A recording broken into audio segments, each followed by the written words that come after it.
हाँ, तो ताम्रपाषाण काल का ये रहा अगला वीडियो।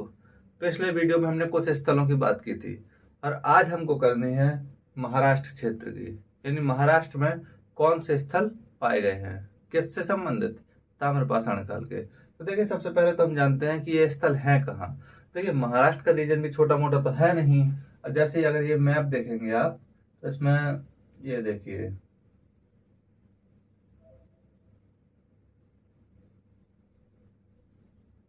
तो इसमें ये जो क्षेत्र देख रहे हैं, ये है महाराष्ट्र का क्षेत्र।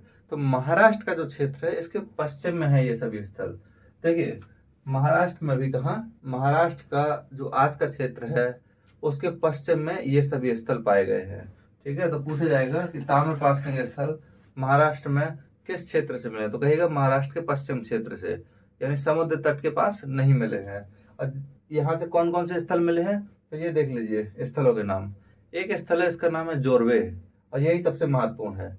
यानी यहाँ से महाराष्ट्र के क्षेत्र से ताम्रपाषाण काल के जो स्थल मिले हैं उनमें सबसे महत्वपूर्ण है जोरवे। और इसीलिए इस पूरे सभ्यता का नाम, यहाँ के स्थलों का नाम किस आधार पर रख दिए, जोरवे के नाम पर। इसलिए कहते हैं जोरवे संस्कृति। क्या कहते हैं, जोरवे संस्कृति। तो एक बात और समझ लीजिए, जो ये जोरवे संस्कृति थी ये ग्रामीण थी। अगर पूछा जाए कि गांव की कुछ विशेषताएं बताओ तो क्या बताओगे। अगर कहा जाए गांव के निबंध बताओ, तो पहली चीज तो क्या बताओगे, गांव में अधिकांश लोग क्या करते हैं, खेती किसानी करते हैं। दूसरा, कच्चे मकानों में रहते हैं। कच्चे मतलब मिट्टी के बने हुए, पत्थर के बने हुए, घास फूस से ऊपर क्या रहता है, मरम्मत, उस तरह के। तो यही सब क्वालिटी कहाँ मिलती है, इन स्थलों में। इन स्थलों में मतलब ये सभी जो स्थल देख रहे हो ना, इन सभी में। तो कहा जाता है कि जोरवे संस्कृति किस प्रकार की संस्कृति थी, कहिएगा जोरवे संस्कृति ग्रामीण संस्कृति थी। इसके अलावा अगला स्थल है निवासा। क्या नाम है, निवासा। उसके बाद है दैमाबाद। देखिए, इन सभी स्थलों के बारे में अगर मानचित्र में भरना है तो उसके लिए अलग से प्रयास करने पड़ेंगे, और टेलीग्राम में मैप में इनको भरकर जरूर बताया जाएगा। अगला स्थल है निवासा। निवासा के बाद है दैमाबाद। उसके बाद है नासिक। इनके उम्मीद है इनमें से नासिक के बारे में तो कम से कम सुना ही होगा। नासिक के बारे में कुछ थोड़ा कमेंट में जरूर बताएं कि कहाँ है और इसकी विशेषता क्या है, यहाँ कौन सा एक प्रमुख मंदिर है। उसके बाद देखिए चंदौली। ये चंदौली उत्तर प्रदेश का चंदौली नहीं है।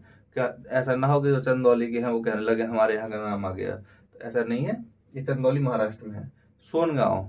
सोनगांव का मतलब सोने का गांव नहीं है, एक गांव का नाम है। अब ऐसे भी आजकल तो देखते हो गांव के नाम किस किस तरह के हैं, लठेरा, जीजा, इस तरह के नाम है। इस मतलब नाम रखते भी इस तरह के है कि नाम लेने वाला भी लेना ना चाहे। उस पर देखिए इनाम गांव। इनाम गांव भी क्या ना है, नाम है गांव का। प्रकाश। ये सभी स्थल क्या है, किससे संबंधित है, महाराष्ट्र से, महाराष्ट्र के पश्चिमी क्षेत्र से। और इनका संबंध किससे है, ताम्रपाषाण काल से। लेकिन इन सभी को मिलाकर कहते हैं जोरवे संस्कृति। क्यों, क्योंकि जोरवे इन सभी में सबसे महत्वपूर्ण स्थल है। देखिए, ये पूरी संस्कृति जैसा कि बताया क्या थी, ग्रामीण। लेकिन इनमें ये दैमाबाद और ये नामगांव धीरे धीरे नगर की अवस्था तक पहुंच गए थे। इसका मतलब है जैसे कोई गांव होता है, गांव में धीरे धीरे क्या हो, पक्की सड़क बन जाए, इसके अलावा कुछ मकान पक्के बनने लगे, या फिर वहां कोई उद्योग धंधा शुरू हो जाए। इसका मतलब है कि अब नगर क्या है, अब वो गांव क्या है, नगर की अवस्था की ओर बढ़ रहा है धीरे धीरे। तो इनाम गांव और दैमाबाद ये दो ऐसे नगर थे, दो ऐसे गांव थे जो नगर की अवस्था तक पहुंचने वाले थे।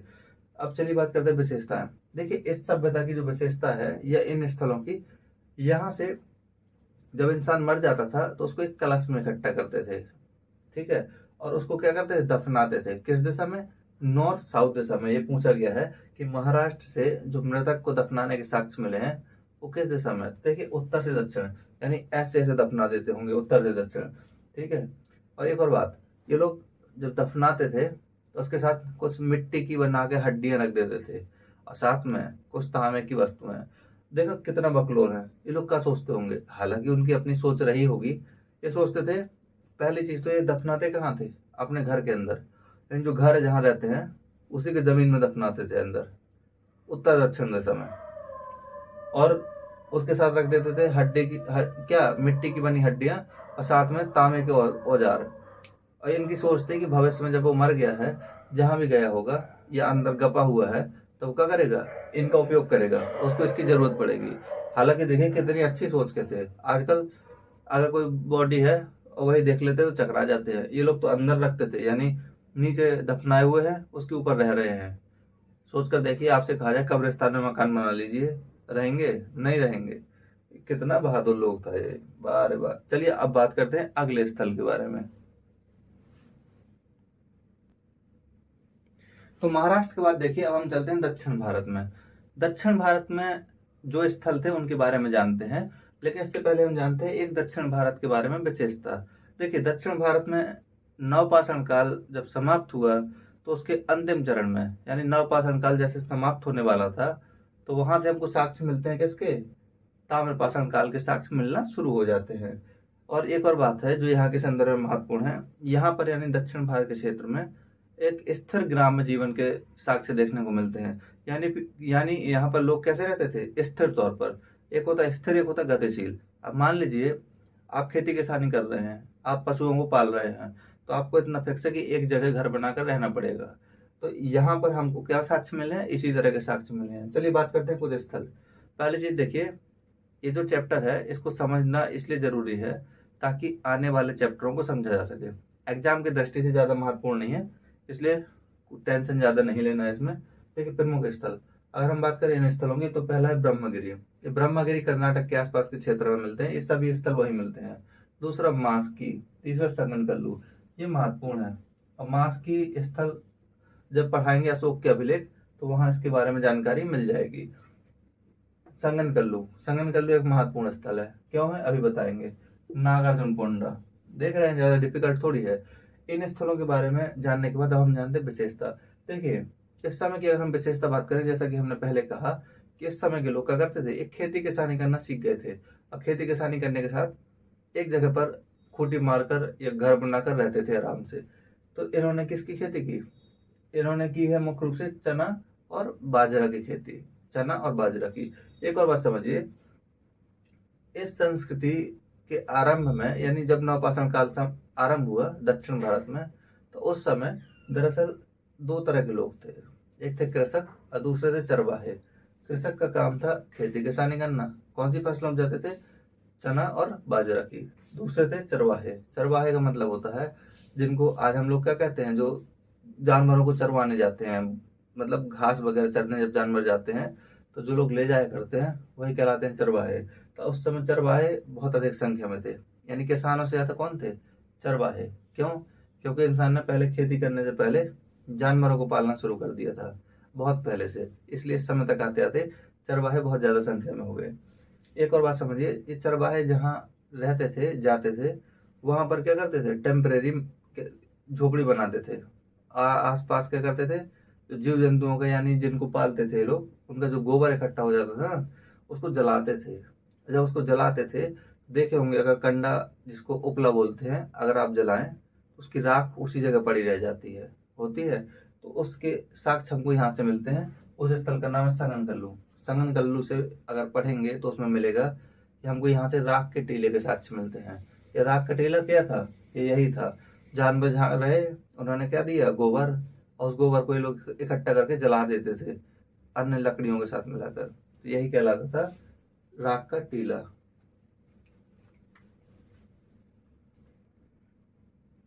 हाँ, तो अब हम बात करेंगे ताम्रपाषाण काल की विशेषताओं के बारे में। देखिए प्रत्येक संस्कृति की, जैसा कि हम बताए थे, अपनी अपनी विशेषताएं होती हैं।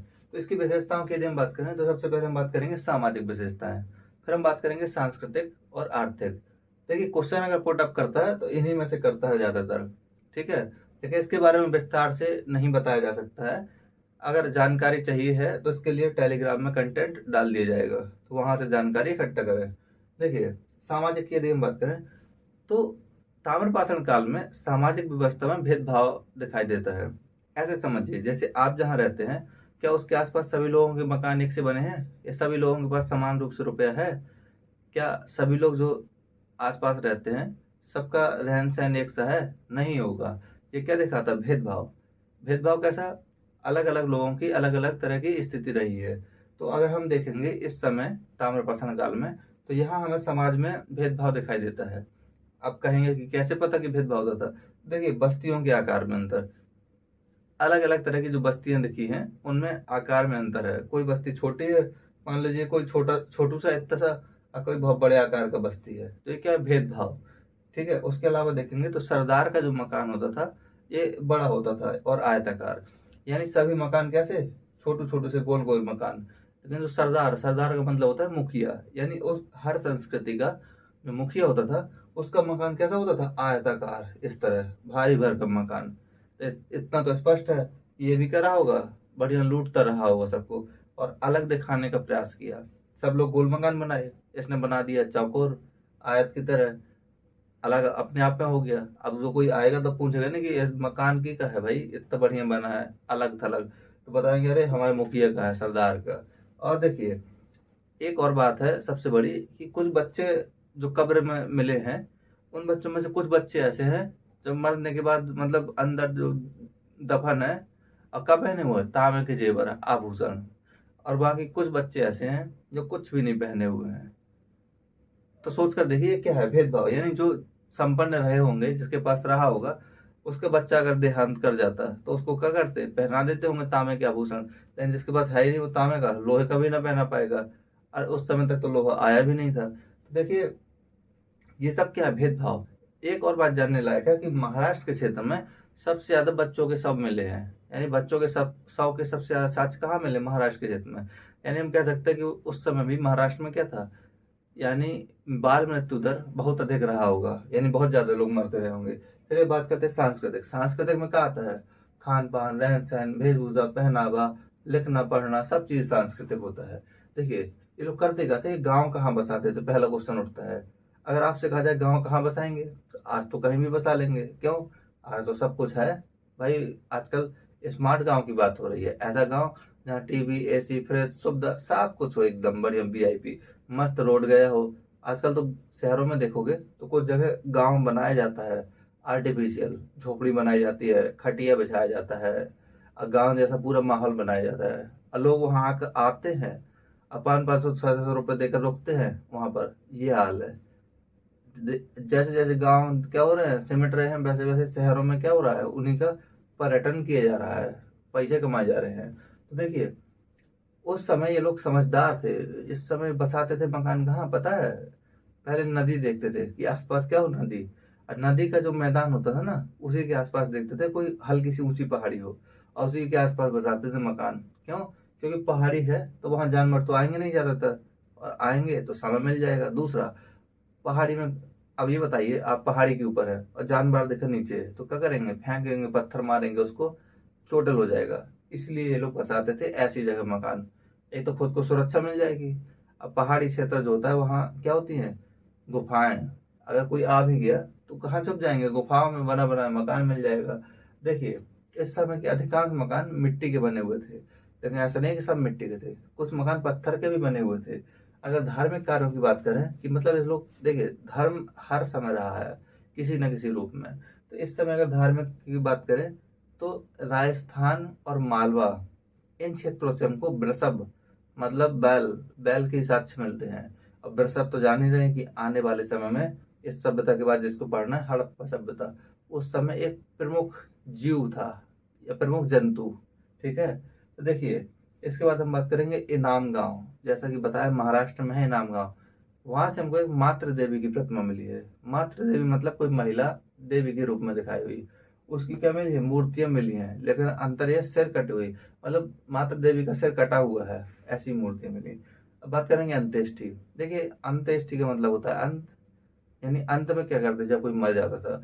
इसके अलग अलग जगह से अलग अलग साक्ष्य मिले हैं। महाराष्ट्र में उत्तर से दक्षिण दफनाते थे, इसके बाद दक्षिण भारत में पूरब से पश्चिम की ओर दफनाते थे, और अगर जाएंगे पश्चिम भाग में, यानी ताम्रपाषाण संस्कृति के पश्चिमी भाग में अगर जाओगे तो वहां पर संपूर्ण समाधान था। ठीक है। इसके अलावा पूर्वी भारत में जाएंगे तो वहां आंशिक तौर पर दफनाया जाता था, यहाँ आंशिक समाधान था। इतना जानने के बाद अब जानते हैं आर्थिक के बारे में। तो आर्थिक में क्या आता है, सबसे पहले खेती किसानी की बात होती है, फिर खनिज की बात होती है, फिर उद्योग धंधे की बात होती है, फिर व्यापार की बात होती है। अगर हम बात करें खेती किसानी की, तो मुख्य रूप से ताम्रपाषाण संस्कृति के लोग क्या हो जाते थे, गेहूं, चावल और बाजरा, यही की खेती करते थे। इनाम गांव से हमको धान का कोठार भी मिला है, देखिए गांव में जाइएगा तो वहां पर बोलते हैं कोठार से गेहूं निकाल लाओ। कोठार मतलब वो कमरा जहाँ का रखा जाता था, गेहूं रखा जाता था। तो वहां से इसका साक्ष्य मिला है। दूसरा पशुपालन, देखिए लगभग हर तरह का पशु यहाँ पाला जाता था। इस शब्द में हर प्रकार के पशु पाले जाने के साक्ष्य मिलते हैं। उद्योग की अगर बात करें तो हर तरह का उद्योग, तांबे का उद्योग लगा था, कांसे का उद्योग भी लगा हुआ था, बर्तन उद्योग लगा हुआ था, मतलब हर तरह का उद्योग लगा हुआ था, यानी काफी अच्छी स्थिति में थे। अब देखिए उद्योग के साक्ष्य कहाँ से कैसे मिले हैं ये यहाँ नहीं बताया जा सकता, क्योंकि वीडियो हो रहा है ज्यादा बड़ा, इसलिए इसको जानना है तो इसका अपलोड कर देंगे कहाँ, टेलीग्राम में। तो वहां से खूब नोट्स बनाइएगा या फोटो कॉपी कराइएगा। ठीक है, उम्मीद करते हैं ये सब समझ में आ गया होगा। तो देखिए इन सब से घबराना बिल्कुल नहीं है। क्यों? क्योंकि समझ में तो आना ही आना है। एक बार में ना सही 2 बार वीडियो देखिए, लेकिन घबराइए बिल्कुल नहीं। और साथ में ये भी देखिए कि इनसे क्वेश्चन ज्यादा नहीं आना है। अगर मोटे तौर पर भी समझे रहेंगे ना तब भी काम चल जाएगा। ये पता रहे कि सबसे पहले कौन सा काल आया, पाषाण। पाषाण में भी निम्न पुरा पाषाण, मध्य पुरा पाषाण, उच्च पुरा पाषाण। फिर उसके बाद अगर आप जाएंगे तो फिर कौन सा काल आया, फिर आया ताम्रपाषाण। ताम्रपाषाण को जान लिए, अब जानेंगे लौह काल, यानी जिस समय लोहा उपयोग होना शुरू हुआ था। बहुत बहुत धन्यवाद।